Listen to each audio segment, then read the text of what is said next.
Game begin.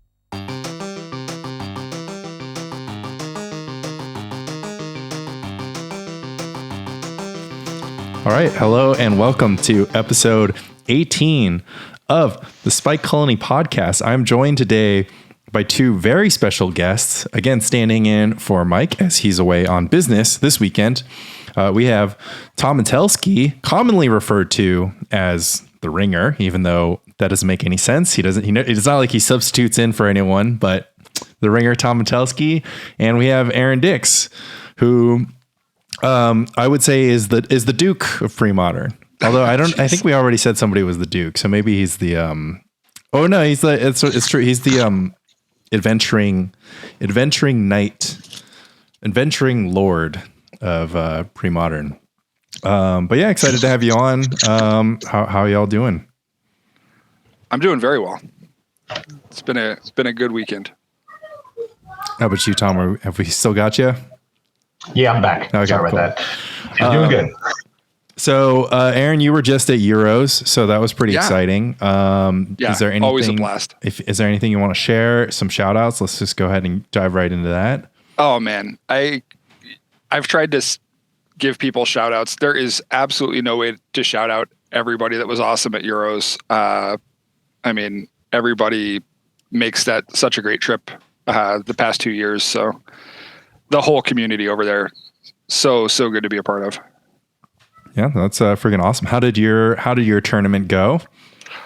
Terrible. Probably one of, both days. I started off pretty hot day one. It was 2-0, sitting at the top tables, and I just ran into a buzzsaw in Jacob that would end up going to the finals against Pablo. And honestly, I just again and again had some of the weirdest variants and like crazy off meta weird stuff happen to me. Like, so some days the variance just doesn't come up in your favor. Well, it's off meta today, but tomorrow, right? Yeah. Mox Diamond Silver Knight loreship is going to be your. It's going to be your. Well, yeah. At our local meetup, that deck card for card just went 3-0 and crushed everybody locally too. So, I mean, there's something real there. Yeah, look, everyone knows the key to my heart is, just a Mox Diamond and just cover it in Mox Diamond. Just Mox it up. For sure. Tom, you've been playing some Magic too. I noticed that you're 4-0 into the Fall Brawl. We're going into the Fall Brawl batch too. I'm not going to force you to spoil your deck, but you know how we feel about spoilers here on Spike. But you can you can give us all the info that you're willing to give. I'll say I finished well with this deck in the Magic Online Society tournaments. If you looked up my results, it's probably one of the top 5 recent decks. It's one of the decks that Tom had. One of the decks I've played one time at least. Almost any. What's interesting? Almost every other format, I stick to one deck. I have always been like that. With pre-modern, I don't do it. I play everything. It's just, I think it's the nostalgia though, because I don't even like all of the gameplay from some of them. It's just like Goblins, for example. I don't really like playing it, but it's just the nostalgia of casting the cards and all that kind of stuff. Plus, it's really good. But pre-modern is the only format I do this in. So it is one of the most recent ones. Yeah. Speaking of Goblins, did you want to, we never got a chance to run down your experience at the New York City 1.5K, the Sacred Torch Showdown. So, tell us about how that went for you. You brought your dad. That was super nostalgic. Dad dropping off the kids at the Magic tournament. It was amazing. Yeah. So, first my brother was going to bring me, and then actually both of them were going to show up. So we have family up in Saddlebrook. It's like 20, 25 minutes from the city. So my brother backed out. I actually was going to try to get him to play, but he backed out. So he just backed out of the entire thing. But my dad coming was, it was awesome. But again, the family plans fell through. So he was like, I think when I asked Phil earlier on or the day before, like, hey, plans kind of fell through with my dad. It's cool if he just stays. but it was nostalgic for both of us. He used to bring us to in New York City. There was a tournament scene. It was called Gray Matter Conventions. Mike remembers it, and they would run like PTQs and stuff like that in the city. And my dad would bring me, my brother, my cousin, and typically 2 or 3 of our friends to these. So honestly, it felt like I was 9 years old again. It was awesome. Had a great ride there to the city. Just spending valuable time and just chit chat. And we were even talking about those times, like reminiscing a little bit. And then, it was just cool having him there. He even said when we left, he was like, man, it felt like it was like 20 plus years ago. You made your dad feel younger. I did. Yeah. It made his day. I mean, he was interested and he's cool about it. He's cool just chilling and all that kind of stuff. But, great tournament. I was actually really close of playing a deck that I'm playing in the Fall Brawl. That I wanted to bring that, but I didn't. I chickened out. And I wanted to bring something a little spiky. And I thought Goblins was going to be well positioned. So money on the line, man. You can't just look that in the face and say no thanks to that cool. Ended up being a $420 split for the top 2 because Mike and Adam elected to split. You were within firing distance, within ringleading distance, one might say, with the top 4 finish. But yeah, it's pretty sweet to make a short trip to New York and have good times with Dad and the pals, and come home with just a little bit of cash, not the gold prize, not the first prize, but nothing to sneeze at with the top 4. It was pretty. I mean, we've only hung out twice, and I guess this is literally the second time ever you were playing a in-person pre-modern tournament, right? It was and fully healthy. So I kind of consider it the only one still. Yeah, the only tournament that you've ever played with 100% of your body participating. Nice. I was stoked to see you, and it's like awesome to always come together around these things. Same thing with Euros. It's just like the community coming around, and for sure. And just like, I love the analogies that it's basically just, it's like homecoming or whatever you want to call it. Just like a family reunion, for everyone, all around. So, if you're out there, Paper Pre-Modern is all fired up. In a week from today, on the 21st, there's going to be a Pre-Modern 1K, store credit 1K at the Bearded Dragon in Bernardsville, New Jersey. That's a short trip out in New York City. I think a few already cool people, runner-up Adam Sitz, this is, I believe, confirmed that he's going to go. We have a small car coming out from New York. I'm hosting a dinner party that night, so I unfortunately won't be in attendance, but should be a good time. And I wanted to, I wanted to take this time to we talked to BK last week about just kind of everything under the sun, but the core topic just being let's get the number one topic out of the way. Aaron Dix, do you bolt the bird? Absolutely. Well, I guess it depends on the deck, but yeah. Yeah, you're ready to bolt the bird anytime. Thomas Corrado Metelsky, do you bolt the bird? Yes.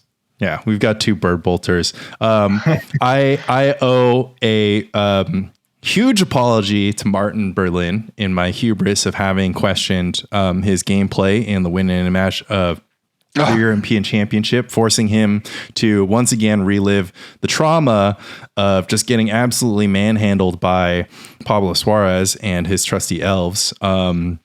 We, after I had made the comments on last week's pod with BK, me and Berlin talked through all the lines in the chit chat channel of the Pre-Modern Discord, and he thoroughly schooled me on all of the things that I missed about that game and about the lines. And we basically left that conversation. Well, I left that conversation being incredibly humbled. Yeah, I mean, no misplay is what the jury thinks. Did you watch that? Did you watch that game live or no? Because you were in the room. So what was your experience? Did you see that game like from the casting booth? I forget, Aaron. I couldn't see that one live because I was doing commentary at the time. So we were doing commentary on another match. Like, how did we manage to not be on Pablo versus Martin Berlin? I will never know. How is that not your feature match? Well, that's what I'm confused by. So talk to me about how there's two commentaries going on. Was there like a second video being recorded for delayed or whatever? Because we all saw it on the Twitch. Oh, no, I'm sorry. In that case, I was not. Yeah. I must have been cubing when that one happened. Okay, fair enough. But did you get a chance to check out the VOD? No, I haven't watched that one back yet. Okay. It's kind of been a whirlwind for me. I have barely been at home, so I haven't had a chance to watch the feature matches that I wasn't there for already. Fair enough. Yeah. I mean, if you're out there, I still highly suggest you check out that Burn versus Goblins winning in. So many cool aspects about that. First and foremost being that Pablo is perhaps one of the only people who finds elves to be favored in that matchup. He has extreme confidence with his list and the double Well-Wisher tech, etc. Aaron, what was your thinking? I guess you got a chance to see Berlin's deck list though with the firebolts and whatnot. Yeah. Talk to us about red. How are you feeling about red these days? Oh gosh. I mean, the whole reason I played it at the last second was my testing was going well. Matches that when I arrived in Germany, everybody wanted to test their red matchup, and since I'm there, I'm the red guy. You're a good candidate for the testing games. So we were going back and forth there, and it didn't feel like I was out. Even the matches where people had teched against it, people were ready. It didn't feel like I was ever out of the game. It felt like everybody, if they won, it was by one card. And if I won, it was by one card or one turn or whatever. It was such a coin flip. I'm like, I mean, these are my bad matches. Maybe I just go and do this because there's no way I lose to myself with red. I won't, misplay, miss a line. I don't want to leave something on the table, right? And I don't know if it was the right deck. Everybody was so prepared for it. Red was everywhere last year. I mean, we had some of the absolute best red mages in attendance last year. This year it was, Martin can play anything very well. Super analytic player. He really takes the time to analyze every play he makes that I've watched. He's of course going to do well. But outside of a couple of names, I mean, there were players there that I hadn't heard of yet that were playing the red deck. Red was everywhere in the room and everybody was prepared against it. So by the middle of the day, I don't think you had, aside from Martin, I don't think you had red at the top tables anymore. Right. So yeah, I mean, I can definitely sympathize with that. Like I'll play testing games with certain pet decks of mine and just be like, well, why don't I just play this deck? Like why, what's the point? Like, we had they wanted to check the strength of the stream, because it was all going to run off a phone. So we were just like testing the stream, like, let's just sit here and play. And I pulled out the red deck and it was just, I mean, left and right. Feels like coming home. It was brutal. I was just crushing with it. So I'm like, you know what? Why not? And I had absolutely planned on playing goblins. I had the full maybe board with me for goblins. I was really being super analytic. And we're sitting there at Jens Jaeger's house. We're drinking beers and we're cube drafting the night that deck lists are due. and I'm so wishy-washy over it that I'm like, I took deck picks for 2 different decks. Like I took the Goblins deck pick and I took the Burn pick, and I'm like, I'll submit one of these by the end of the night. And I don't know, with like 5 minutes before the deadline, I just submitted the Bobble Burn list. I'm like, screw it, let's just go for it. Yep. F it, we ball, as we like to say. Exactly. In the biz. Exactly. Yeah, no, I mean, I think I ran a version of the Burn deck through the most recent Magic Online League, and ended up with like a pretty 3-2, really close game, really close match against Replenish that I lost, and then a match against Dead Gael where they had, Warmth Cop Red in game 2. Which I lost. I like almost beat because I had 7 Jackal Pups in play. But they just kept on hitting their land drops, and eventually found a Death Grasp to put it away. But I was just going to mill them out at a certain point. They had it was funny. I was like looking, I was like, well, you've got 22 cards in your library and all your creatures can die to burn spells. And your list was like, you were really high on Sulfuric Vortex. Yeah. You're really high on Vortex. Yeah. I personally love Sulfuric Vortex because it's kind of like this card that, one, you don't have to play a lot in your sideboard if you play a lot in your main board, and then your main deck. If you play it in your main deck, then you kind of like can close a few of the windows that your opponents have to win game 1. But yeah, I don't know. I did a lot of weird calculus with it. I had Baubles in the deck for the longest time, but you had a bunch of Vortex. That's like a sorcery speed spell. Yeah, you can't, and it's you can't play both. Yeah, it's a 3 mana cost spell. And I'm like, what am I going to do? I'm going to cut Shocks. And it was like, Shocks are actually kind of good if you're trying to whatever. Yeah. And that was like also part of my thinking, which is just like, after that Elves match that Berlin played against Pablo, I was just like thinking to myself, I'm like, okay, like one of the things that Mike likes to talk about the modern Burn deck is that your creature control plan is based around the card Searing Blaze. So for those of you who don't play Contemporary Magic, Searing Blaze is basically a spell that says RR, if you played a land this turn, bolt a creature and bolt your opponent's face. So if your opponent is all Grizzly Bears and, guys, and you're all Searing Blaze, then you're just going to win the game. Right. And so, watching Berlin's game, I was thinking like, okay, well, the reason why I don't bolt the Llanowar Elf, or I don't advocate for bolting the Llanowar Elf in game 1, even though it would have been a play that would have lost Berlin the game. I still don't think the pre-modern Burn deck has the ability to trade every single burn spell, especially burn spells like Bolt, for creatures. So, and when I see a play, I will take out the first turn mana generator almost every single time. It would have to be a very special hand that I've got that fights it on a different angle to not take out the mana generation. So I'm not trying to fight Elves card for card every turn. I'm trying to get a turn or 2 ahead of them and then finish off with a big finisher.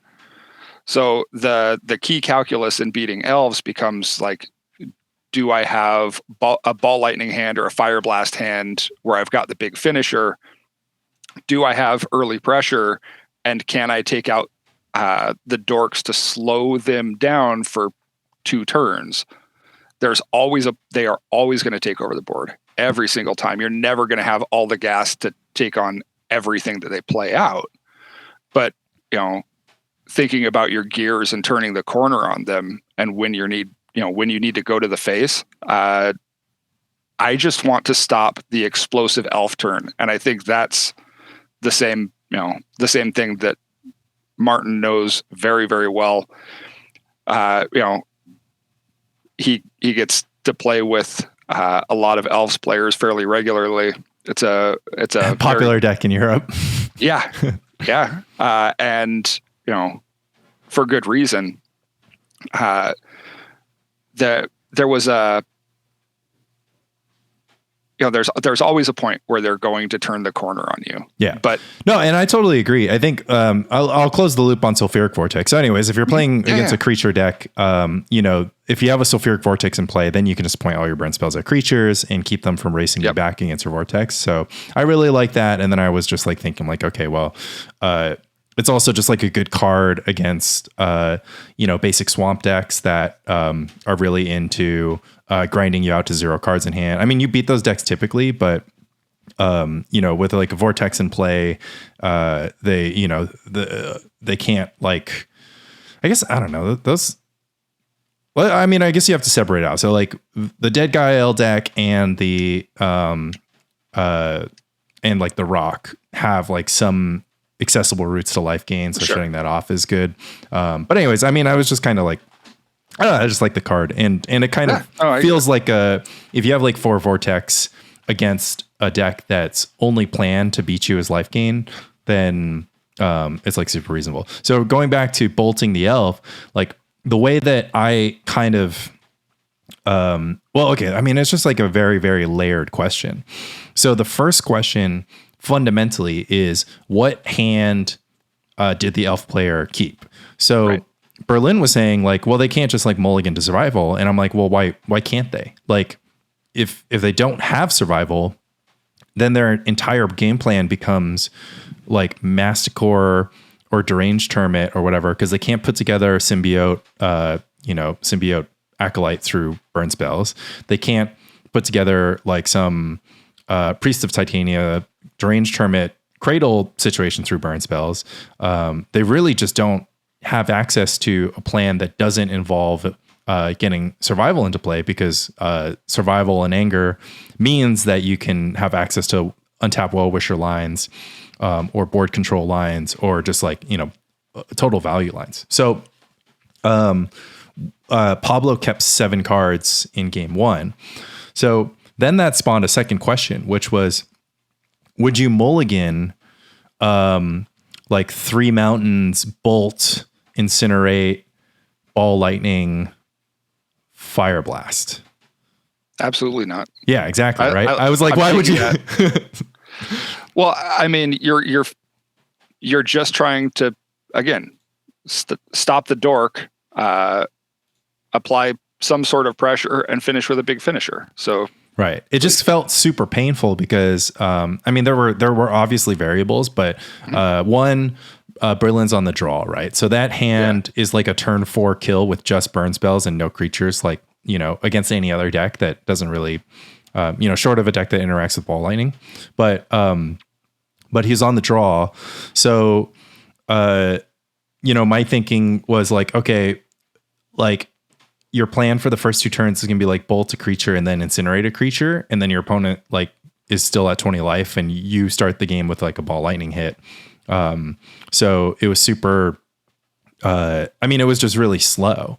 And, but it's also complicated because of the way that it ended up going was that on turn 1, Pablo goes land elf, Berlin bolts the elf. Then on turn 2, instead of playing like a Priest of Titania or only having 1 or more elf, Pablo then got to play symbiote elf again. And then Berlin on his main phase incinerates the symbiote. Yep. And then that means Pablo got to untap. He missed his 3rd land drop, but it didn't matter. He had the elf in play. And then he gets to play Survival of the Fittest. And then from there, Berlin's down 2 cards to Pablo's 2 cards.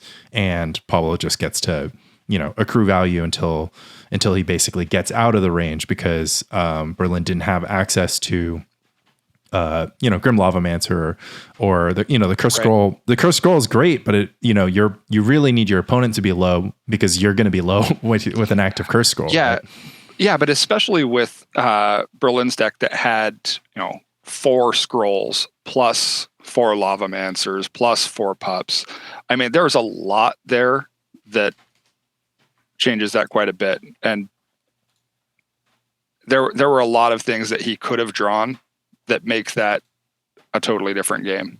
Yeah. Yeah. So I think it was smart to keep the hand, and just like Elves does, it got out of hand, but Yeah, it's three curse scrolls in Berlin's list, but was it 3? Yeah. Okay, I thought but it was one. 4. I mean, another interesting part of his calculus is also like playing 4 firebolts. He was just like, I don't like. He never adopts a game plan that involves using lava darts and fire blasts aggressively because his consideration is like, I'm going to flashback firebolts at some point in this game, and it's going to be like part of how I win the game.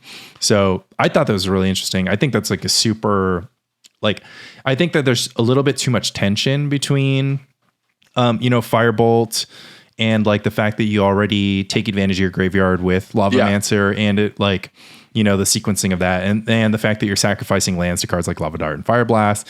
It's like at some point it's just like, okay, get to 5. Sure. It's like a little bit of flood insurance, but there's like a lot of intervening ifs.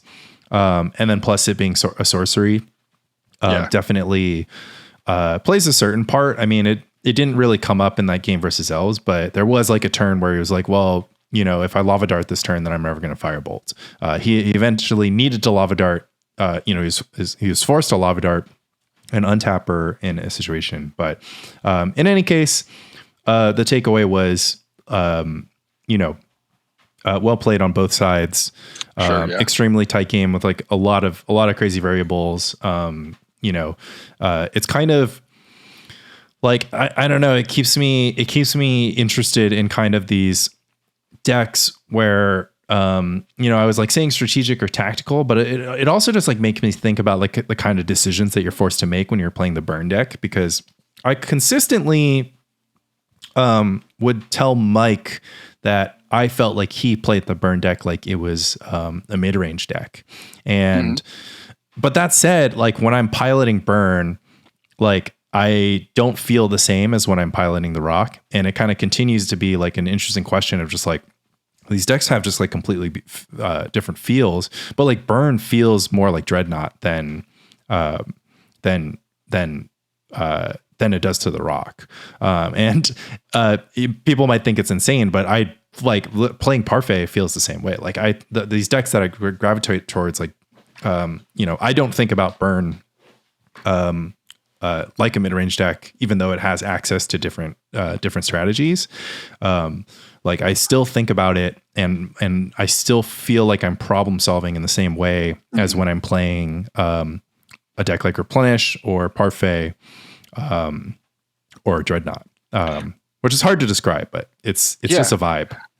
It's funny. I think that the same things that make you good at Parfait make you a good burn player. I think that, prioritizing threats and really considering what you need to answer and what you don't, and where to value certain things and where to, be willing to sacrifice them. Those are all metrics that come up in both decks, and certain things about them play very similarly. I would actually really like to hear you expand on the similarities between burn and Dreadnought. That seems interesting to me. I mean, okay, so the way Rich described it was just that he likes playing a deck that has a clear goal in mind. And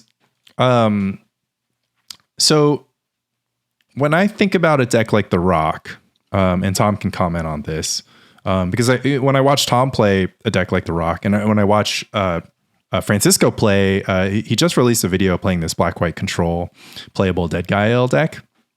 And one of the things, and also like the kind of discussions that I've had with Fran, who's busy playing a tournament instead of joining us on the cast, when he was talking about sleight of hand versus impulse, or opt versus impulse, or just disliking impulse. So I saw Fran take a turn where on turn 3 against Enchantress, he elected to vindicate a City of Brass, a little tempo vindicate. And his reasoning was just like, I would like to use my mana this turn. There were like other things that he could have used his mana on, but he was, he wanted to affect the board, like convert his mana into affecting the board state. And I think there's those types of decisions that are just like that. It's like, I have access to mana, so I'm just going to kind of do a quick calculation. This is tempo positive. I spent my mana, I'm affecting the board. And it produces, I go into the next turn with an advantage, right? And so with the rock, you do that a ton. You're just kind of like, okay, you have to time your discard, right? You can play strategic rock. You can be like, okay, I have to like Cabal Therapy before like whatever. But overall, because you don't know what's coming from the top of your deck, and you don't know, like, you know, your range of just like, okay, it could be a creature, it could be another spell, it could be a man land, you know, whatever, it could be a discard spell. Like, because you can't really play around a strategy of what's looking at the future, the best thing that you can do with these mid-rangey or control-y decks is to just make the best play that turn. And the next turn, make the best play. And then for the next 10 turns, make the best play. So with a deck like Dreadnought or Burn, like Dreadnought, the cards that are coming off the top of your deck fall into 3 buckets, right? Cards that draw more cards, combo pieces, or counter spells, or meddling mages. But so your calculus becomes like really simple. You just need to look at what your opponent's doing and just being like, okay, how many counter spells do I need to win? Like how many, like when does this Dreadnought need to show? I get that. Like, whenever. That makes perfect sense. Exactly. So with Burn, it's the same thing. So you're sitting there and you have a Mog Fanatic on the battlefield, right? And you have a Shock in your hand, and your opponent has a 1/1. And like, you know, you just have to, the question is just so simple. It's like, what's coming from the top of my deck? It's like, well, either more burn spells or more creatures. Yeah. You know, what's my opponent's life total? And then at the end of the day, the only decision that you have to make is, do I shock the blocker or do I Mog the blocker? And it's just an easy question to solve. It's just like, do I think that my opponent is going to play another blocker? In which case it would have just been better to shock face and ignore blockers for the rest of the game. Like all these questions, like you're in control. So much of the information is face up because you know exactly what you're doing. Which has always been the case with the decks that I like. Which is like, I know exactly what I'm doing when I play Parfait. It's just like, I'm going to get Oath of Druids in play.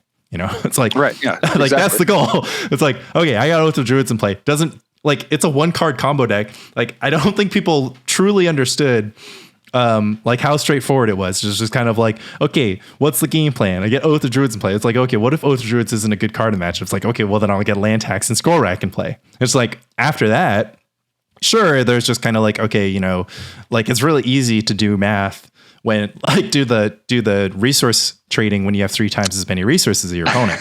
So, you know, because then it's just like, okay, well then I'm going to Armageddon them. And it's like, then I'm going to Zer's Weirding them. It's just kind of like the questions become super simple. So, you know, like, you know, you're like, I just don't like if I play that turn that Fran played, I would just like hold the Vindicate. I'm like, I'm playing against Enchantress. Like the only target this Vindicate is going to hit is the card Enchantress's Presence. I'm like literally not going to use it on any card because the only way that I can think about my deck is in the way that it interacts with my opponent's deck.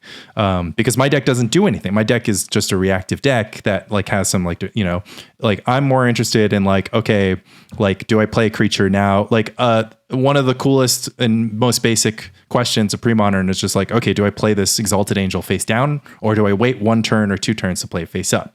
And then you just like do a simple calculation or whatever. And you do your range calculation. You're just like, okay, well, if I play it face down, dies to Deed and Smother. If I play face up, I give my opponent 2 draw steps and open it up to Cabal Therapy. Fran does this in the video. And like, you know, you're not like, these aren't like these like strategic decisions. They're just like, how am I going to get this creature in play, you know, and just be like +1 on my opponent, like ahead on my opponent. But yeah, I mean, do you I don't know, Tom, when I watch you play, I feel like this is the kind of Magic that you play a lot of this sort of like, I mean, you are a noted, you like you said, you play every deck. But we see you quite often being very comfortable on decks like the Rock, on decks that, you know, kind of live in this mid-rangey thing. Goblins can kind of go both ways. Like sometimes you're making a calculated decision and sometimes you're just kind of like, okay, both of us has 0 cards in hand. Like, am I going to win this game, you know, by attacking with 1/1s, or am I going to win this game by like, you know, executing on some of my other strategies, or like, you know, my opponent has, I mean, I don't know.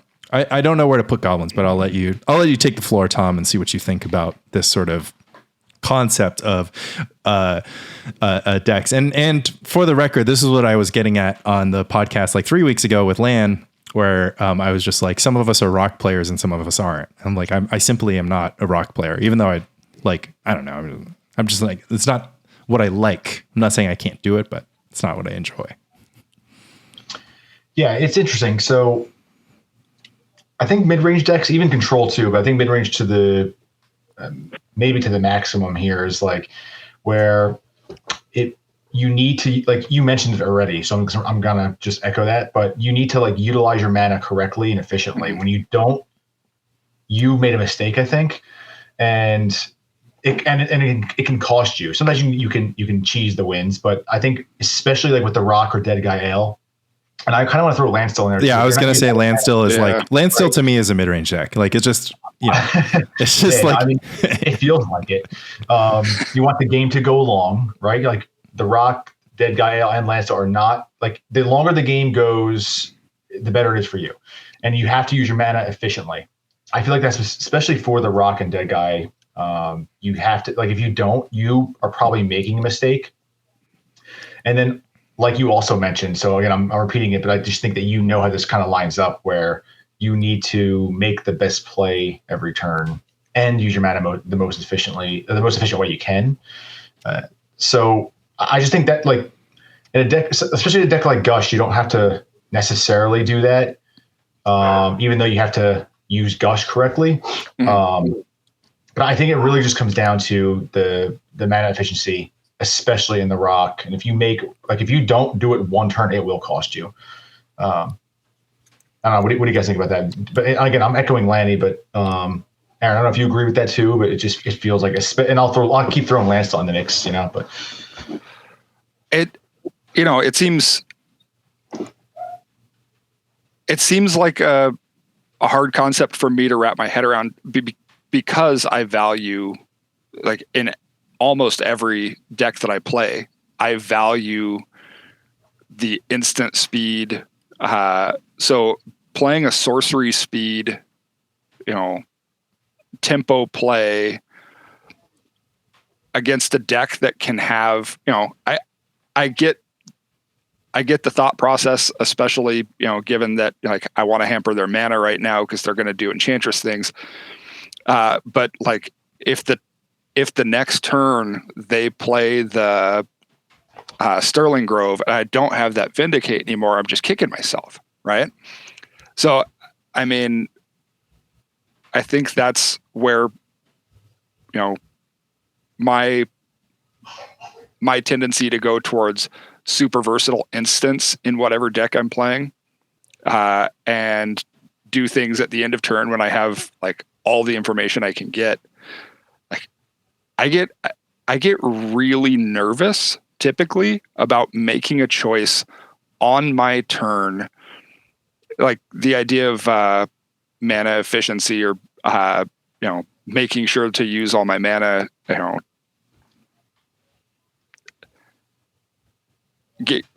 It always rubs me the wrong way because I think people tend to do it too much, and I know Fran isn't the type of player to do it too much. But when I hear people talk like that, I hear people go too far, and I tend to pull back from the idea of, like, I have to use my mana. It's not a good heuristic. Right. And I know Fran has way more internal dialogue with himself before. Exactly. Play. He's not just gonna, and he spent some time thinking about that specific play. Sure. And I think that it's very hard to dissect situations like these because you can't really question yourself. You can't really like you don't know what you're thinking when you make plays. Like, if I'm being honest, I mean, this is just a fact of life, right? It's like, why did I make that decision? Like, you can only guess why you made the decision, because making a decision isn't a fully conscious process. There are conscious elements involved, but there's so much unconscious involved. And like, that happens in Magic all the time where you're just kind of like, okay, well, like, one of the things was just like I wanted to bring the bolt the bird conversation in, which is like, is it 100% correct, or is it 90% correct, or is it like 99% correct? And like, you might as well not waste your time thinking about not bolting the bird. The mana efficiency thing is super interesting because it's a very useful heuristic for formats like Limited, where Right. where literally Patrick Sullivan recently said, I forgot who he got the advice from, but when he was a pro player, he was just saying like, yeah, the best advice on Limited I ever got was just like, well, in Limited, the first 4 turns, I just try to use all my mana. And like, it's not like a always use all your mana. It's just like, that's a good thing to try to do. And I think, Tom, what you're sharing is like a little bit is like reductive. It's true. But like, I wanted to get away from that because what I'm talking about with like, an advantage play, like a play that just puts you slightly ahead, is not necessarily about using your mana. Right. So like pass the turn with Lightning Bolt or with, with Disenchant or something like that's always the correct play, right? Because there's not too many punishes for you not main phasing a spell that you can cast at instant speed. Like at the very least, you can wait till your opponents begin combat. I'm actually going to give you a hard time, Tom, because like I've seen you sacrifice Pernicious Deed at sorcery speed so many times, and it just makes me want to yell every time because I'm like, my Pernicious Deed play is like I always Pernicious Deed end step. I'm looking for the way, like I will go down to as low a life total as possible just so that I can Pernicious Deed on end step. But I also think that like that's sort of just like based on my perspective. But it's not really, this question of like instant speed or sorcery speed, using your mana, not using your mana. That's sort of besides the point. It's more just like, what Tom, the most salient part of what Tom was sharing is just like, let's get the game to go longer, right? Like I'm playing land still. Like if I use my mana efficiently for the first like 5 turns of the game, like if I'm square with my opponent for the first 5 turns on the game, the next 5 is just going to lead me to victory, right? Because I'm going to be hitting land drops. I'm going to be casting Factor Fictions. Land still is a deck that has predominantly instant speed spells. So your decisions just involve like, when are you going to attack with man lands and like whatever, but they're like mid-rangey decisions, right? Because you're just kind of like, okay, well, I'm just like a pile of reactive spells. I just need to like keep the chain going, like stay on top of my opponent until I just run away with value. And it happens very, very slowly. It's just like, you'll end turn 5 and you'll be like ahead 1 card. It's like in chess, you'll be like, I'll be ahead a pawn. And then you'll convert that pawn advantage into like, a little bit of positioning on your pawns. And then, right. Your pawns become, you win a rook, et cetera, et cetera. And then like that just kind of it becomes a landslide. And that's how it feels playing against Landstill, right? Where you're just kind of like, it's like you didn't know it, but like that one turn where you're like 3-drop got counterspelled and your opponent like used that 1 mana to just like do something advantageous. Obviously, Landstill doesn't convert mana into board advantage, but like, that mana they sink into an accumulated knowledge, or I don't know, not AK anymore, but like some card selection spell, or they get an untap, they get a slam standstill, those kinds of things. Like those are the moments that you're losing the game to Landstill. Whereas just like, it's like, so like one could argue it's just like, okay, yeah, like I took 1 point of damage against Burn where I shouldn't have. So like, does that make Burn a similar deck to Landstill? It's like, well, not exactly. Because it's like so mathematic. It's so cut and dry. Yeah. It's just like Burn, like, yeah, I'm at 0 life, you can't, there's a difference between like, I'm at 0 life and I'm at like used 4 fewer mana than my opponent did, or like, put 1 fewer creature on the table. But yeah, I don't know. It fascinates me. I just have such a hard time giving up the spell, giving up the answer to a problematic spell for board position when it could be the thing that matters later. That's and I know it's sometimes the right play. It's hard to wrap my brain around it. Yeah, I mean, it's a pretty weird range. I definitely think it's I think in this specific scenario, like we'll see what Fran has to say about it when he listens to the podcast and hops in the chat and tells us what he thinks. But from that position, I definitely didn't think it was that good, specifically because the Enchantress opponent also had Argothian in play. So with Argothian in play, they just get so many extra draws with anything that they hit. So if they're mana screwed, the only way they're mana screwed is like Fran's on the plane, it's just like Tempo Stone Rain, right? Right. Another thing to note, Fran had a second Vindicate in hand. So this Vindicate felt like a free Vindicate, but it was like the choice between Vindicate land or face down an Exalted Angel. And I'm just kind of like, okay, well, I'd probably face down the Exalted Angel and try to keep presence off the table because, Argothian's just gonna take the game away from you. So you just like need to kill him and remove presence. But yeah, I mean, thinking not specifically about the play, like we could definitely engineer a scenario in which like you have a Vindicate and your opponent, like, your opponent has, call the herd token, right? Like, I don't know. Or actually, that's actually a really good situation because, what would you do against a 3/3 if you have Vindicate, but you have like blockers? I mean, I guess that's not an interesting question because they're like pretty simple. It's just like, okay, if I have a blocker, I can just wait to play a blocker. But if my life total is too low, then I can't afford to not Vindicate here because, if they kill my blocker, then they get attacked for free with their 3/3s. So it isn't making a tempo play. I don't know. It's a really tough thing to disentangle because first and foremost, like, like some plays are speculative and some plays are pretty cut and dry. Right. And like, it's never interesting. It's like, okay, well, I have a sorcery speed spell in my hand and my opponent has nothing and I have something. Like, I'm just going to do this. Like, there's no point in waiting on like whatever. But using your removal efficiently, timing your counter spells, timing your test spells for counter spells, all that kind of stuff. That's a little bit too tangled.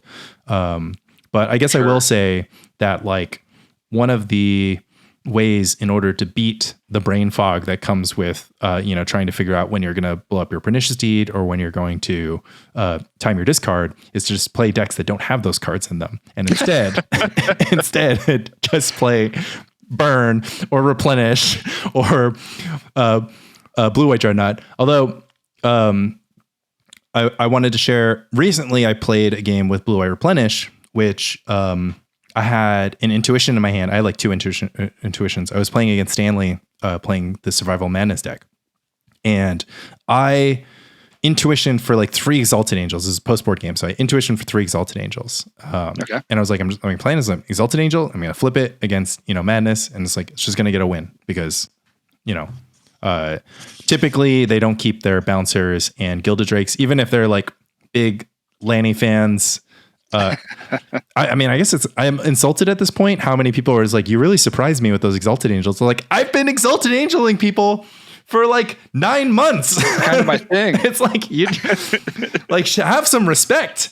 But the problem was I intuition for those 3 Exalted Angels. I put a face down creature on the battlefield. I never drew another land and my hand was like 4-drop spell. So maybe I should have just unlocked my hand by intuitioning for 3 lands.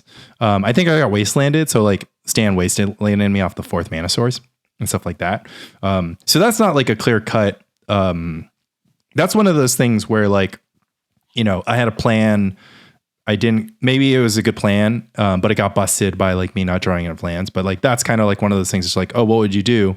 Are you going to like, if you're a combo player, do you just like intuition for the combo piece or would you intuition? Like, it was like so funny in that moment. I was just like, okay, how do I set this up? Do I need a Bance? Do I need like whatever? And I like was planning the stuff. I'm like, I'm going to hit like 4 land drops. I'm going to play Parallax if he has 1 counter, doing all this calculation to just be like, okay, how do I beat this counter spell? Is he going to have like Crypt for my replenish, blah, blah, blah.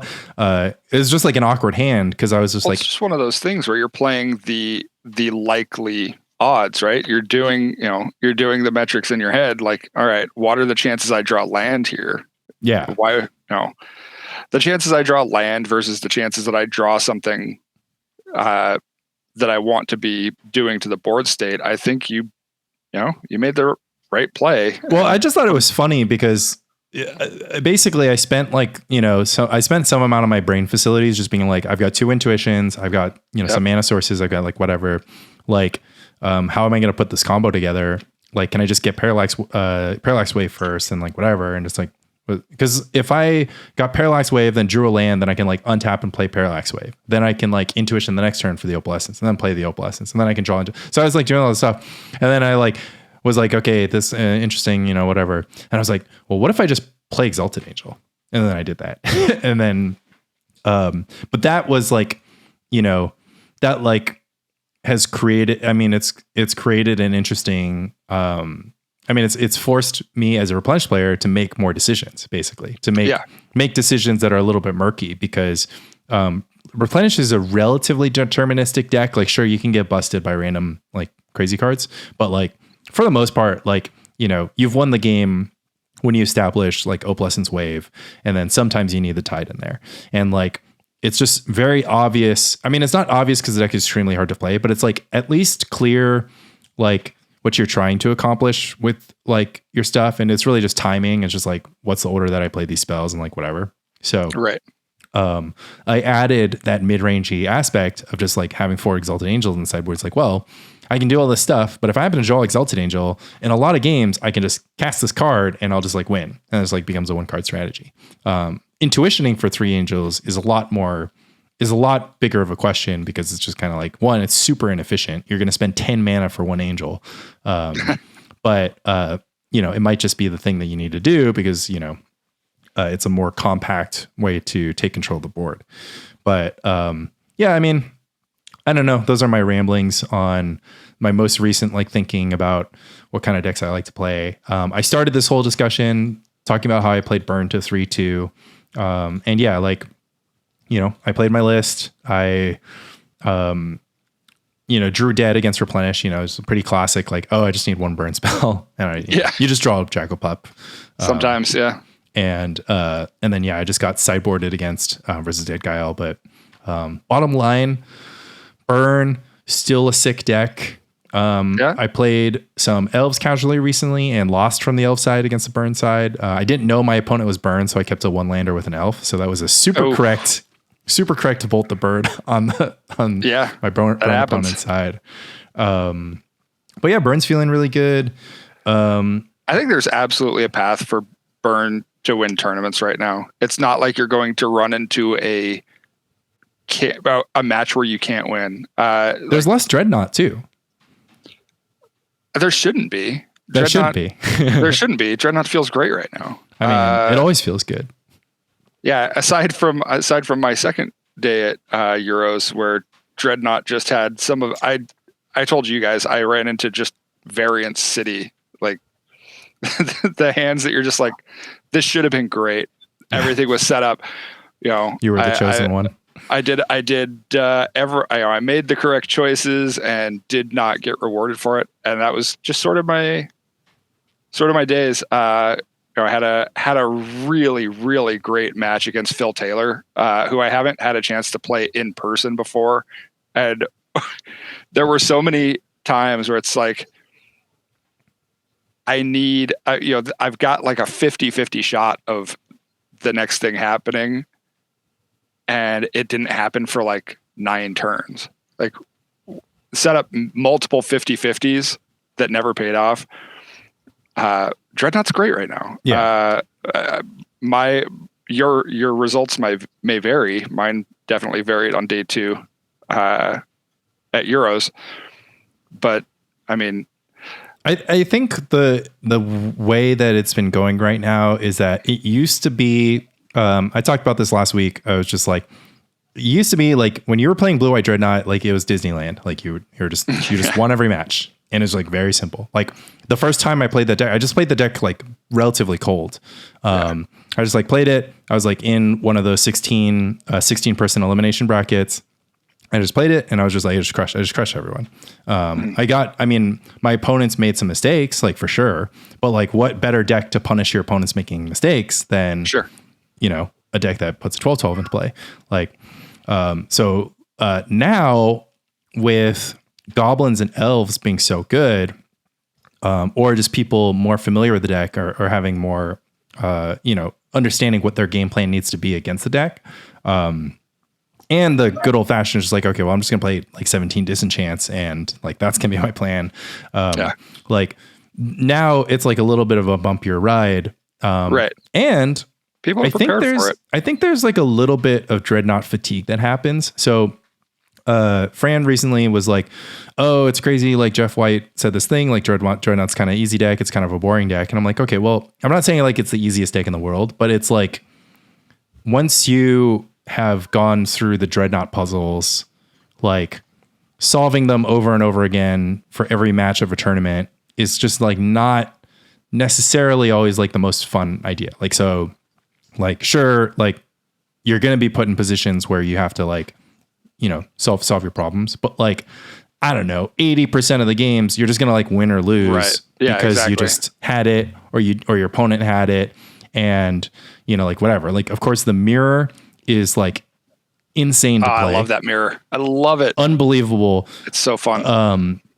Just like, yeah, super crazy mirror. So that's one thing. And then, you know, some opponents are going to throw some weird stuff at you and you have to react, but you know, not everybody is like down for like their tournament experience to just be like, how do I get this 12-12 in play? You know, at least the blue white deck, you're like, how do I get this 12-12 in play or attack with meddling mage 10 times? But, but yeah, like even then, like, so like even then it's like blue red is at least a little bit more fun to play because you just like, you feel super clever. You're just like, oh, they had 4 Seal of Cleansings in play, but I just flung a Dreadnought at them and they died. Yeah, so that's like kind of it can be boring. So like you know, there's like, I like to say there's no metagame in pre-modern. Like, you know, you just like show up one week and it's like 4 guys. They're just like, you know, today I'm going to play zombies. And it's like, not because they all got together and they put a spreadsheet together and they're just like, yes, zombies is 60%, whereas it's a 58% day for Oath, so I'm not going to play Oath. And it's like, no, it's like, I just have Terravors. I saw Fran's latest video, so I'm going to play the Fran Terravor deck. You know, it's just like, whatever. So there's no metagame. So exactly. When there's no metagame, you know, you can just play Burn and then dodge Dreadnought. You can play Fluctuator and dodge Dreadnought. So, yeah. We pivot back to something real quick? Yeah. So, two things on, you know, mid-range and mana efficiency and stuff like that. So Lan, I'm glad he pushed back. And then I have a question for Aaron after, but yeah. With using your mana efficiently, so the Rock's kind of, it's sort of like a limited deck because you don't want to I say this all the time. Yeah. I mean, it's true, but like I was just so locked in on the Rock, like you don't specifically want it to like pass the turn and then let your opponent time walk you, you know? Right. No, I get that for sure. And then, oh, sorry. It's okay. That's all right. Back. He's not happy. And then, Aaron, for you, well, actually, the other thing, Lanny, real quick, was Pernicious Deed.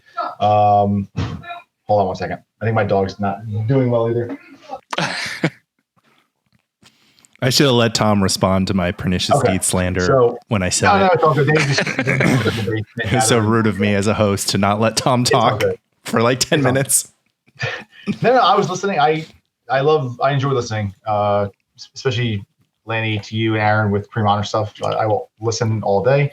So the second thing was using Deed as a sorcery. What specific situations? Because there are times, again, you know, if you discuss the Rock as a limited deck, there are times where, well, the one time specifically, I don't know if that's what you're calling back to when. Well, there are 2 times. All of your stuff. Okay. So what are we talking about? Because I'm taking. Okay, so let's just get this out of the way. Twice during the PSS, you activated Pernicious Deed at bad times, and these were times where you weren't. Are we excluding the Jared one? No, we're including that one because obviously that's excluded. It's I can't. It should be. But let me explain. Let me explain why. One, obviously that one was insane. But if your brain was wired that you just like never activated Pernicious Deed on your turn, then maybe you would have done it. But I get it. I mean, don't get me wrong. I don't think your brain should be wired that you never activate Pernicious Deed on your turn. I think there's times when you absolutely because obviously you're gonna. I'm not letting you untap right now. Are you kidding me? Yeah, I mean you're gonna. Yeah, you're right. You're absolutely right. Like, don't get me wrong. Like there's that, but then there was also just the Oath one, which is like, for what it's worth, it's just like a scuff situation because Rich shouldn't have punted that turn for you to punt back. And we all know about punting and punting back from you two playing in the finals of the monthly. I knew that's where you were going. Damn it. Yeah. I don't recall the specific game with Rich where I did that, but I'm sure there was a reason. It was basically just you had deed on the table. You have Rich had Oath plus Brush Hopper, and he passed the turn with Brush Hopper in play. You got to put an Oath trigger on the stack. You elected not to use the Oath trigger, and then you pernicious deeded on like your first or second main phase with either you like had a creature in play or whatever, but or maybe you used the Oath trigger or whatever. But at the end of your turn, you had like creature versus Rich's creature, and Rich has an Oath. So we talked it over, and you're like, if Rich phases out his Brush Hopper on his end step, then you'll get the Oath trigger. But if he did that, then you could have just deeded in response to the Brush Hopper phasing out, blowing up the Oath and the board, keeping your creature in play, and maybe putting Armageddon off by one turn or like whatever, or forcing Rich to discard another 2 cards to the Brush Hopper. So that was just it was like a crazy turn because I knew that I knew that the circumstances were like I don't know, the timing of everything was super weird, but you just like blew everything up, and Rich just like phased out his Brush Hopper. But you could have just like, waited. If there was, I think that one of the, and the reason why I thought that was interesting is because I think what you were doing was you were timing it such that you could, that you would keep Rich off Armageddon for an extra turn because Rich had like Mox Diamond in play or whatever. Either that or you're like preventing a land tax trigger or something. But overall, like I think that it was just like a crazy timing thing where one, the way Rich should have played was that Rich should have phased out his Rush Hopper on his end step so that this would have never been a play accessible to you. And then things would have more or less washed out the same way where it's like it phased in on end step and you could like blow up the board, but you'd have no creature. Anyways. Yeah, no, I mean, I don't want to be too long-winded either, but just to cut it short, I'll ask Aaron my next question.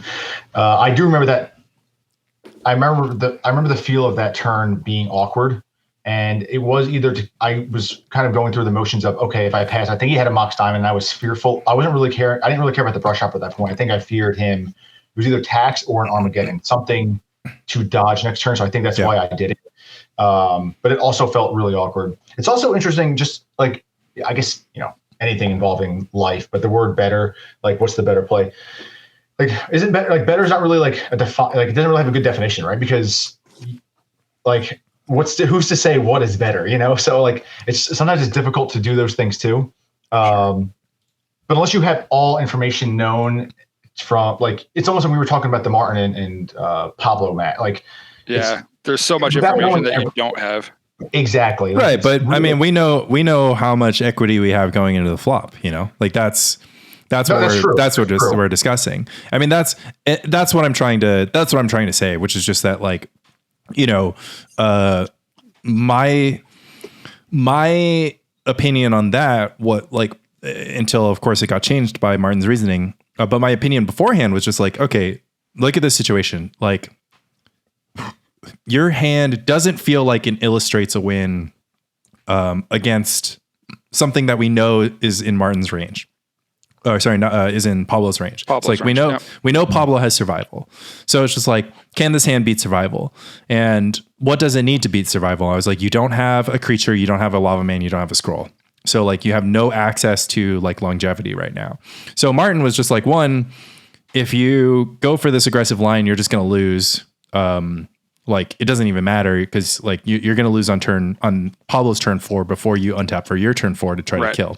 So one, that doesn't matter. I was like, okay, I mean, that's obviously a huge reason why you shouldn't take this speculative play. And two, he's just like, you can draw out of it and you can draw out of it in more ways than I think you're considering. And Pablo can be punished in more ways than you're considering. So he kind of just changed the calculus for me, and then it made the Bolt the Bird equity look pretty good. So his equity in the game was probably like 25%, but his equity in the game, if he doesn't bolt, would have just been like, 5%, maybe it would have been 80% or 5%. Like maybe Pablo just like, I don't know, somehow counted on playing only Llanowar elves and trading them for bolts until he didn't draw, like, it's like maybe he kept a 7 that didn't have survival. Then bolt face is awesome. Right. So, but anyway, so that's what I mean by better. It's like when we talk about these plays, like, what do we have access to the information that we have. So one of the things that Martin was saying is just like, he was saying post ante or ex ante and ex post, which is ex ante being like, did you, based on forecast, right? So it's like the best play ex ante is based on your equity with the knowledge that you have. And then of course, ex post is just like, okay, let's look at what happened. Maybe you could have taken a different line. And it's never correct to like, be like, oh, well, my opponent had these 7 cards. So like, actually, I should have somehow known that and then made this like exact sequence of play to address his exact hand. But I think depending on known information, whatever known information that you have, even if it's something that you can infer by the hand that they kept or by the way that they're playing, I think that's, it sounds like we're all gamblers here and we understand this concept. Honestly, it's half the game really. It's understanding probability. Yep. No, it's true. And Lane, the better thing wasn't even directed at you specifically. I was just saying kind of like big picture. Because like we've all been there where we or you actually you make the right play and then you still get punished because they top deck something like those things happen, but it wasn't specifically at you. Yeah. And then, everyone on this call has extremely solid mental and never gets tilted by opponent top deck. Sure. No, of course not. And Never. Planning also, I appreciate when you do push back on questions because I appreciate you doing that because you do it a lot, which is good. Because I think that makes me better because I like to then kind of analyze and see. I don't really analyze myself when I'm playing or after, so I like that pushback because I do like to think about, okay, was there something different I could have done? And you shouldn't have cast the ringleader, that's for sure. Yeah, probably not. But, we'll get past that. All right, but to pivot back to Burn. Aaron, for you, because I think I maybe only played that matchup once, Slive or Burn versus Elves. Can Burn play a game where you don't interact at all and just only with your lava darts and you are really just trying to burn them out? Can you do that or? Depends on your hand and their hand. So from the elf side, because I've played both, there's essentially 2 hands that you're willing to keep with elves against Burn. You're willing to keep, a hand that is A, resilient, and B, Anton has called it Super Friends. You're willing to keep the Super Friends hand. Just like I can go off and I can do my thing 3 different ways, and you have to answer everything one for one, and I'm going to get there. I'm going to play enough stuff that you have to answer it. So I'm willing to keep that hand from the elf side, with or without survival. The other hand I'm willing to keep is the survival hand where I get a very early anger, and I start getting well-wisher value, or I start, putting it together. So depending on what they keep, there's a path to, I don't even think I can't answer everything, but maybe I don't have the Jackal Pup in hand. Maybe I've just got if I've got triple bolts of Fire Blast Ball Lightning, maybe I'm just going for it. Yeah. Then we're sending. That's the 1%, right? That's the time we're not bolting them. Okay. And you're on the play. I don't care what they've got with this hand. This hand is send it and put it on them to put their 2 game plans into effect before I hit them with all of this. Because that's only 19 damage though, Aaron. No. Well, right. Yeah. But I'm going to draw something. I'll draw anything in my deck that deals damage at that point. A Mog Fanatic Seals to Steel. Yeah. A Wooded Foothills on their side. Yeah. Something. So there are times where, yeah, if you get the right hand, send it. And depending on what they've kept, it might be the perfect answer. Okay, that makes sense. I just feel like if you like look at both decks and you don't play the game, you just think about it. Well, I would think that it's not really interactive from the burn standpoint until you need to be. This is actually where I came from. This is why I kind of had the idea, because the other question was just kind of like, okay, well, you have a finite, it's like you don't have infinite burn spells. Right? It does cost you a card to bolt to Land of War. So why don't you only bolt Priest and Symbiote or something like that? Ole covered this actually. Ole and I had a really interesting game at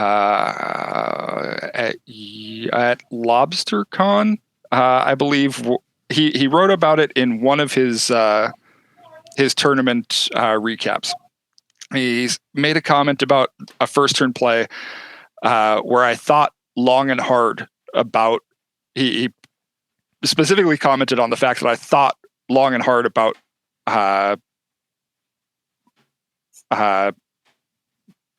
using burn on his dork.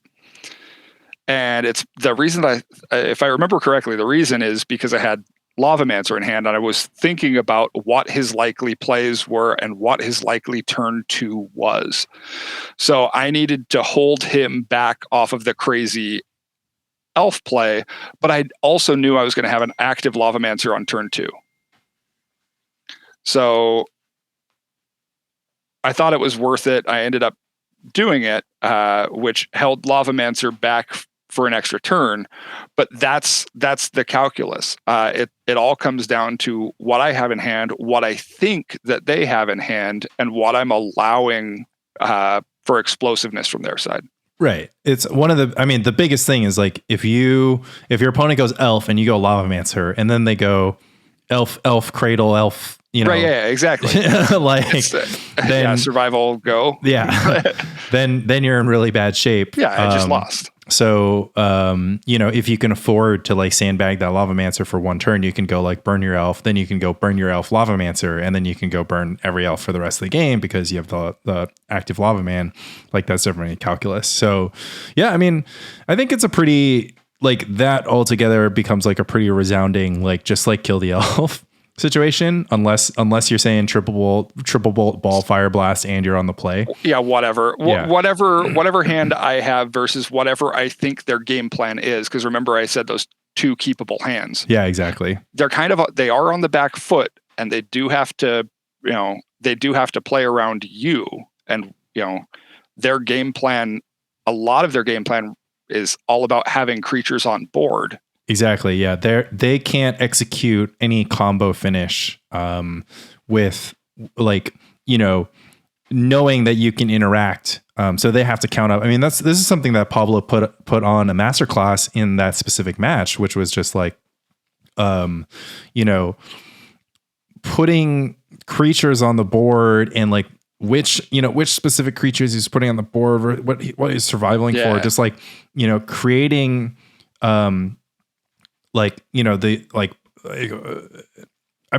think about that second turn where he probably elected to play like symbiote plus elf instead of like playing survival of the fittest.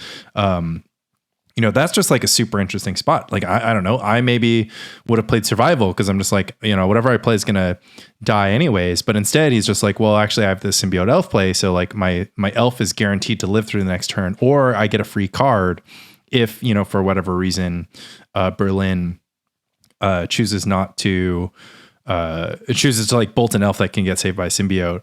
And it's even profitable. It's like, Berlin already showed a bolt. So it's like, he doesn't have, shock in his hand or fire bolts in his hand. So he doesn't have, absolutely. He doesn't have bolts. That's a huge piece of information. Yeah, exactly. On Pablo's side. So he doesn't have Lava Dart. He doesn't have, a double 1 mana spell. So you just gain, you just gain so much speed by playing 2 more 1 mana spells. So that was like a super interesting turn. You know, one of the pivotal turns was like, he passed the turn with like just a Findhorn Elves in play. Like he had access to survival and like 3 lands and like a cradle or whatever. And he just like passed with like a few mana up and a Findhorn in play. Now, granted, I do think that he missed a free like Career Ranger because he missed his land drop that turn. And he was like super drunk, but, yeah, I mean, which makes his win even more impressive, right? With one of the most complicated decks in the format. You know, but again, just like this, you know, this whole calculus, like, you know, one of the things I asked Martin, I was just kind of like, well, don't you win if you just like do this line where you like attack with Jackal Pups instead of trying to burn blockers and just trade pups for blockers? And he's like, well, if I did that, then I wouldn't have Lava Dart remaining, or actually that wasn't part of it. It was, I was like, why didn't you just flashback Lava Dart targeting this Well-Wisher? Because he like incinerated a Well-Wisher, right? And I was just like, well, that Well-Wisher gains 3. It was a summoning sick Well-Wisher. He's like, that means the Well-Wisher gains 3. And he's like, well, if I don't do that, and instead I flashback the Dart, then Pablo gets to untap on his turn, and I have no Dart in my graveyard, which means that I can't stop him from doing what's going to happen next. And his board is like forest, mountain, cradle, and it's just like, you're not going to like what's going to happen next if you don't have any instant speed burn available. So. Right. And that's a thing that we had kind of chatted about earlier that day, because Martin and I wound up playing the same decks both days of the tournament, not talking about it beforehand. We just like, they just happened to be the 2 decks that we grabbed. So he and I were both playing red day 1. And we were chatting about some of the metrics, and some of the decisions that he was making early on. He's like, I think I made a bad play by lava darting the 1/1 instead of using Firebolt on it. And I'm like, well, yeah, because now you don't have the instant speed for when it matters. Right. So I think that, you know, that was probably one of the things in his head later in the day. You know, this is an instant speed free spell that I can pop off, you know, when I need it based on, you know, what Pablo plays out. I think that's really, really smart. I think that's absolutely the right way to do it. Yeah. It is super. I mean, I don't know. It's just fascinating because, one of the things that this reminds me of is, there's actually multiple things it reminds me of. One of them is, I've been playing, blue-green combo Enchantress recently, which was, kind of set up, Sam Black sent me the list. Nice. And it's just an Enchantress deck that just like doesn't, you know, mess around with like creating weird, like, you know, solitary confinement, parallax stuff. It's just like blue-green, like you have Cloud of Fairies and you have Words of Wind. And like, eventually that becomes I bounce your board. Yeah. It becomes an infinite mana loop, and, super cool, super linear deck. And, also, for fans of the PSS last year, Flores played a match against, his blue-green stasis against, Enchantress. And he literally sat back and he was just like, okay, well, I'm going to have a counterspell for exactly the next, you know, these 6 cards exactly. City of Solitude and like all your win cons or whatever. So you can just draw as many cards as you want. I'm just going to hold these counterspells. That was his plan. And he, of course, failed to execute on that plan by impulsing for a Thawing Glaciers instead of a Arcane Denial or whatever. So Sam Black had these blessings in his blue-green Enchantress deck. And I was like, you said blessings were good. I don't understand why they're good. And he's like, well, your opponents can just let you do whatever you want and then just counter your Words of Wind. And then you're like, you know, they just remove your Words of Wind and then you have no win cons anymore. I'm like, oh, that's kind of funny. So, so it reminds me of these 2 things. Also reminds me of in the current state of Modern, where the Tron deck is really, really good right now. And with the Tron deck, if you're playing like a blue-white, like you have some ability to control permanents, you know, with removal spells, and you have some counter spells. Like, are you countering the spells that help them produce mana, or are you countering their payoffs? And so with this Elves deck, it basically comes down to the same thing, which is just kind of like, okay, like, can I contain survival of the fittest? Answer is almost always no. Like if they have survival of the fittest and mana, like that's always no. It's like, so then you're forced to contain mana. But every now and then, to kind of get to what Tom was saying, is just kind of like, okay, well, maybe there's a world in which you can actually beat a like, I mean, this is why we had the question of just like, do you just bring Tormod's Crypt? Because if Woe-Wisher doesn't have haste, all of a sudden it's not that impressive of a card, right? It's true, yeah. So, so yeah, I mean, you know, could you conceivably draw up a situation for burn where you're just like, okay, you can have, you know, I will let you have like this much mana, and I'm only going to, like, I'll let you have the mana, but I'm going to stop you from having untappers in play. You know, maybe I'm going to stop you from having access to Career and Ranger. Because if you like don't have Ranger, or then you can't execute this Woe-Wisher line, you know, and maybe that can be like the difference maker. And like that's a more efficient use of burn. Likely not, but like you can definitely contain certain cards. Like, you know, Deranged Hermit is very easy to contain, right? You can always reduce it down to 4 damage. But ultimately, I think that, you know, if you ran 100 games, like I think 100 out of those 100 games is just correct for the burn player to like contain the Elves mana. And then we didn't even talk about Masticore. I just like played a game of Elves versus Masticore. My hand was just like forest, Yavimaya, the rampant growth white guy, and Masticore. And I was like, okay, that's the plan. And like the burn deck didn't have 4 damage on my Masticore turn. And, you know, and then I just contained the board. And they, you know, they just happen to have like a little bit more Lava Man Pup and a little bit less, you know, Fire Blast Lightning Bolt. Sure. But yeah, I don't know. I mean, definitely the kind of match that I mean, I don't know. I just want to play it. I just want to play it and do some showcasing and play both sides, absolutely. and just play it a bunch. I think what's cool about it is that, well, what's not cool is that play draw is super important. That's kind of unfortunate. Yeah. So, you know, maybe Berlin on the play, you know, in fact, we could almost be sure if we drew it up that Berlin on the play might've just won that game, and consequently the match.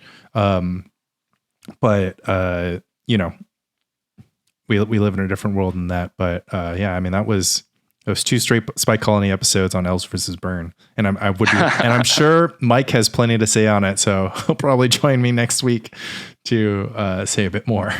I will say, I think it's great that even with Mike out, you do manage to jam one reference into him losing with his Stasis deck. Just making sure you get one in there no matter what. I mean, you know, I got to keep the viewers, the listeners happy. I think, you know okay. So what I love about this, it just wouldn't be a Spike Colony episode without one reference to that. My favorite thing is that, like, whenever Mike says or says anything, like there's at least a dozen detractors out there who are just like, oh, well, what about Gaia's Blessing Stasis? They're just like, it's just like this, like, oh, real hot take from the guy who put Gaia's Blessing in Stasis. Just like, oh, I'm never going to listen to another. Like, it's like, it's actually unbelievable because, you know, he'll be out there, you know, he'll be commenting on the PSS. He'll just be like, oh man, whatever, you know, what a crazy play. And then it's like, oh, well, how did your PSS go? He's just like, he actually really, really desperately needed that redemption arc because like this Gaia's Blessing Stasis deck just follows him around wherever it goes. I mean, granted, it's like a few people who are very into bringing it up, who are maybe don't have the best intentions. Maybe they don't like Mike very much and like, you know, whatever, but plenty of us who love Mike, are still very, very happy to, bring up Gaia's Blessing Stasis, and should have won that match against Enchantress. Like real heads up play from Mike. I wish it panned out to just be like, well, like all I need to do is have 4 counter spells in hand and you'll never win the game. And then, you know, he almost did it. He's just 1 counter spell short. And specifically to grab the Thawing Glaciers, which we all thought was terrible in Stasis to begin with. It's just amazing. Just such a Such a great moment. I mean, I know we talk about plot armor on this cast a lot, but that was actually like negative plot armor. It's like you make like the story. It's kind of like you're a tragic hero, right? Like you have a fatal flaw and that becomes your downfall. So like the plot is that you had to fail because of how poetic it would be. That thawing glacier was the wings of Icarus. Yeah, right? yeah, exactly. 1,000,000%. I don't hear Mike talk about thawing glaciers anymore. Is he off thawing glaciers now? Like it's done. He's over it. I'm sure it's in the back of his mind, but there's decks that it's great in. I'm sure he's just playing it there. I mean, the Imparfait deck is kind of a sweet shell for it, but I think that in the context of Rifter, I always thought that it was weird to play Thawing Glaciers in a deck that already had Eternal Dragon. And in the context of 5-color domain control, I think it's super interesting, but didn't pan out when I've tried it. Right now, my attitude is that playing lands is a really bad strategy. Like, there's just a lot of Cataclysm, a lot of get in out there, and like having a plan based on like playing lands. I mean, I think Decree of Justice is maybe like an interesting, like it is probably like the only reasonable payoff to like having a bunch of lands in play. And for what it's worth, like, you know, Fran and Landstill players and like whatever, like that is their justification for having a strategy that's based on like having a lot of lands in play. But in the current pre-modern metagame, I would need a reason, like a very strong reason to play a bunch of lands versus not, because flooding out is super real. Getting Cataclysm to super real, and like your opponent just being more efficient than you is like super real. And Thawing Glacier is like one of the most inefficient card advantage engines ever. It's just like, let's compare Thawing Glaciers to land tax. Like, yeah, that comes up real short. Yeah, when that's your metric. So to answer your question, I mean, I haven't heard a peep from Mike on Thawing Glaciers, but maybe this will inspire him to put it back in. I mean, I think we gave it a good rundown. Do you guys have any? I mean, what's new? Or what are we looking forward to? I'm looking forward to Batch 2 of the Fall Brawl.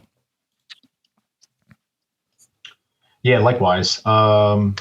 And there's another big tournament coming up soon, I think. Yes, right? Spanish Nationals is a week from today as well. Nice.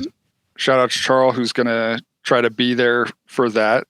My travel buddy for Euros is also going to try to make another stop on his European vacation.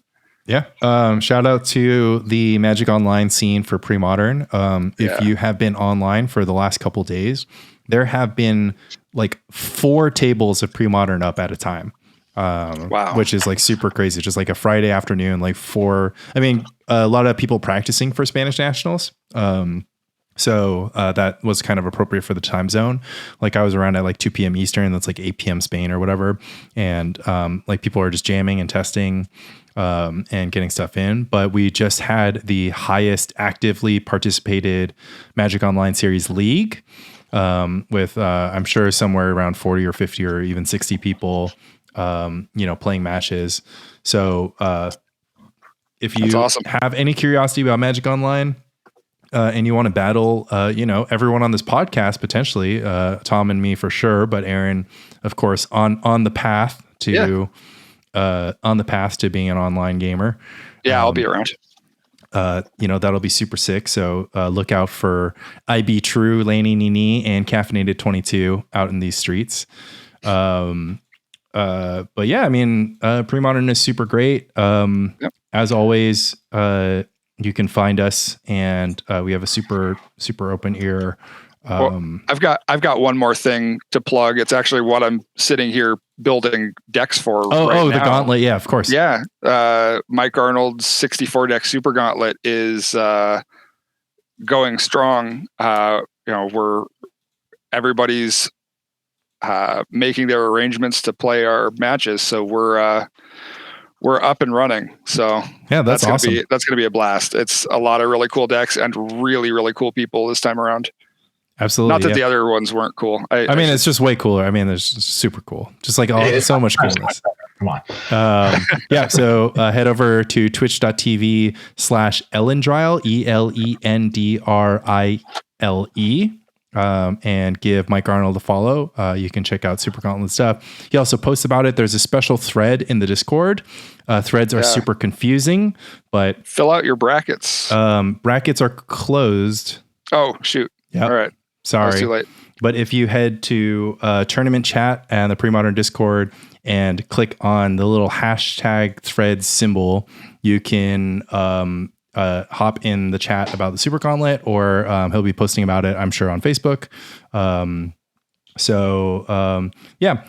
Brawl going into batch 2, super hyped for that. So the top 8 is sure to follow. That's going to be broadcast on Cloud Go Ranger, Twitch TV. And, tell your friends about Spike Colony. I mean, I don't know. I hope your friends already listen to us, but I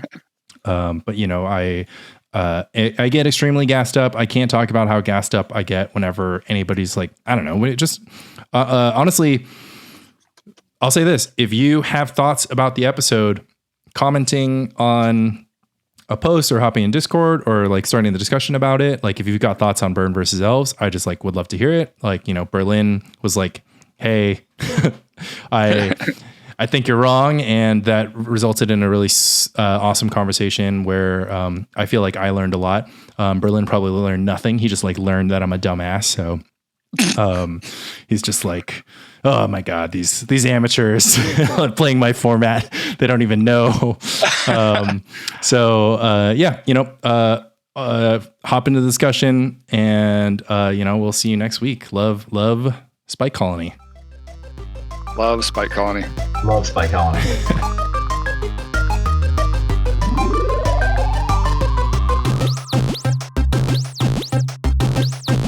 Game over.